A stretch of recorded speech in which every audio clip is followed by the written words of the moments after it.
Oke, selamat jumpa kembali di channel United Identity, fans United yang selalu berpikir logis dan sistematis. Oke, uh, hari ini gue Andre coba bahas mengenai berita yang tadi tuh kayaknya dini hari deh, setengah satu. Itu gue lihat pertama kali dari jurnalis yang gue rasa nggak hanya gue gitu ya, fans sepak bola seluruh dunia mengakui integritasnya, itu Fabrizio Romano mengatakan bahwa Jason Wilcox sudah resign dari Southampton dan dia akan bergabung di Manchester United sebagai direktur teknik. Ini kalau ngomong tanya siapa sih Jason Wilcox zaman dulu ya, waktu dia tuh adalah pemain eh, era 90-an, yang dimana timnya dia tuh Blackburn waktu itu sempat sekali mematahkan dominasinya Manchester United. Jadi tahun 9 musim kompetisi 94 95 Liga Premier Inggris, Manchester United itu kalah dalam perebutan gelar juara, yang dimana saat itu dia bulan Desember 94-nya tuh kejadian tendangan kungfu Cantona. Lu bisa googling lah kalau emang belum tahu itu ya. Itu sih fenomenal banget kejadiannya di era 90-an bahkan sampai saat ini. Nah, jadi dia tuh Blackburn itu saat itu benar-benar penantang serius, dan skuadnya itu adalah skuad yang bagus waktu itu. Gue ingat pelatihnya itu Kenny Dalglish, terus pokoknya depannya itu Shearer sama Sutton, Sas dulu ya. Jason Wilcox itu dia tuh sayap kiri kalau nggak salah ya, sayap kiri. Belakangnya itu back kirinya itu Graham De Sox, itu back timnas Inggris tuh. Backnya itu tengahnya itu Colin Hendry. Colin Hendry tuh kalau info sedikit tuh waktu itu dia adalah kapten timnasnya Skotlandia. Terus sama Henningberg tuh setelah itu dia pindah ke MU tuh. Terus ya pokoknya tengahnya tuh ada David Batty sama Tim Sherwood. Kipernya tuh tim Flowers kalau nggak salah ya.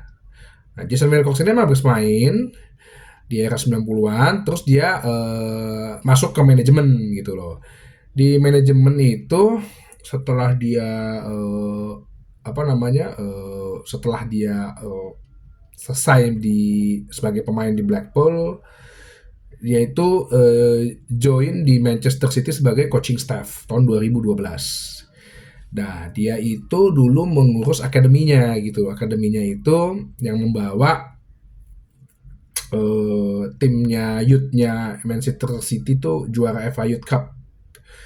Nah, dan dia sempat jadi kalau gue baca di sini ya, sempat jadi seperti academy director gitu loh. Jadi untuk anak-anak mudanya itu dia director akademinya gitu, direktur akademinya. Nah, kemudian dia itu pindah ke Southampton sebagai direktur of football. Kalau mungkin boleh gue infoin juga, Southampton itu sebenarnya adalah tempat banyak bakat-bakat sepak bola dari Inggris itu. Jadi di akademi sepak bola emang dari dulu tuh terkenal banyak menghasilkan pemain-pemain yang bertalenta gitu ya. Ya sebetulnya kayak Theo Walcott, terus Gareth Bale, Luke Shaw itu lulusan akademi Southampton tuh. Kalau bisa tahu ya, Harry Kane pun juga akademi Southampton ya. Harry Kane itu akademi Southampton. Jadi banyak menghasilkan bibit-bibit pemain yang punya talenta gitu, punya masa depan yang bagus. Ya Southampton sendiri sih emang lagi saat ini di divisi Championship ya. Makanya mungkin dilihat dari Ineos bahwa kinerja dia di Manchester City, akhirnya kita ambilin semua ya dari Manchester City ya. Nggak apa-apa. Gini-gini. Ngelihat suatu kompetitor lu, mungkin tadi di dunia kerjaan ya, di dunia organisasi juga, ngelihat kompetitor lu itu berhasil, kita mengambil lah cara-cara bagusnya mereka itu nggak apa-apa gitu, cara-cara baiknya mereka ya kita emang ini kok emang pada kenyataannya Manchester City emang sudah rapi dari awal, dari mereka sudah benar-benar rebuilding gitu ya timnya ya, di luar kasusnya yang 115 itu, tapi secara organisasi mereka emang bagus gitu ya, ya yang nggak masalah juga. Setelah kita ngambil CFO-nya yaitu Omar Barada menjadi CEO-nya, dulu ala direktur akademinya yang udah ke Southampton kita pekerjakan juga, yaitu si Jason Wilcox. Next ke depannya mungkin Dan Ashworth akan join ya, which is lagi masalah fee gitu ya, walaupun dia udah cuti, ibaratnya udah ambil cuti lah ya. Sedangkan Jason Wilcox sendiri yang gue baca itu dia justru Southampton nggak minta fee gitu, walaupun sebenarnya di sini kan dia sebagai technical director ya, di sana director of football, sebenarnya secara posisi agak turun sih. Nah, mungkin kan secara gaji, secara misi juga ya, secara apa ya, udah kan mungkin udah interview juga ya dengan Sir Jim Ratcliffe atau dari Sir Dave Bransworth, sorry gue agak namanya agak, Sir Dave Brailsford itu gue rasa mereka udah ada banyak interview untuk membicarakan ke depannya apa, sehingga posisinya agak turun menjadi technical director ya mungkin nggak masalah gitu buat Jason Wilcox. Dan di atasnya sepertinya director of sportnya atau director of footballnya itu adalah Dan Ashworth yang sedang negosiasi kepindahan fee. Jadi begitu kalau di dunia kerja. Kalau misalnya lu punya value gitu ya, ada perusahaan lain melihat lu gitu punya kapasitas,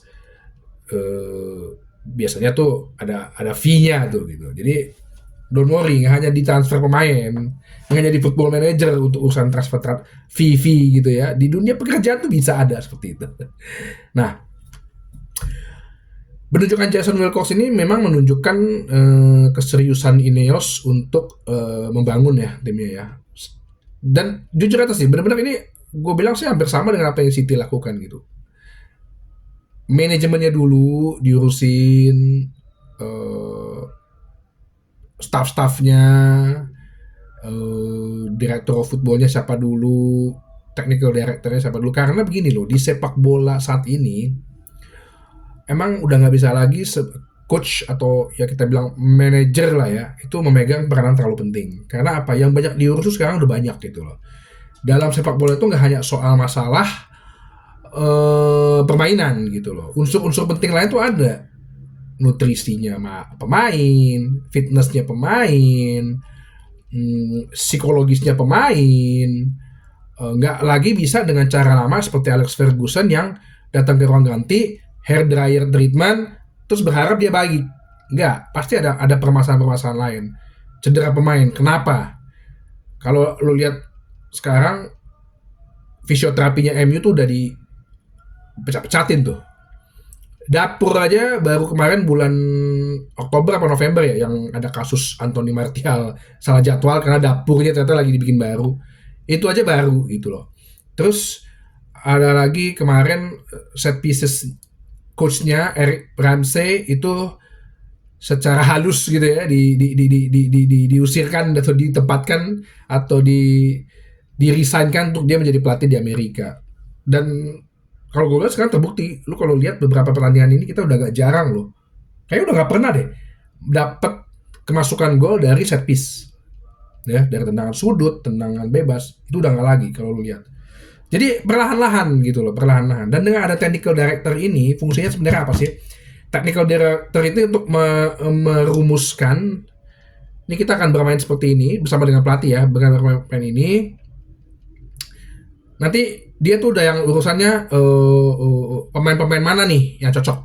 Nah, dari sisi statistik, dari sisi data, mungkin itu juga nanti dari sisi pendekatan personal approach-nya kepada pemain.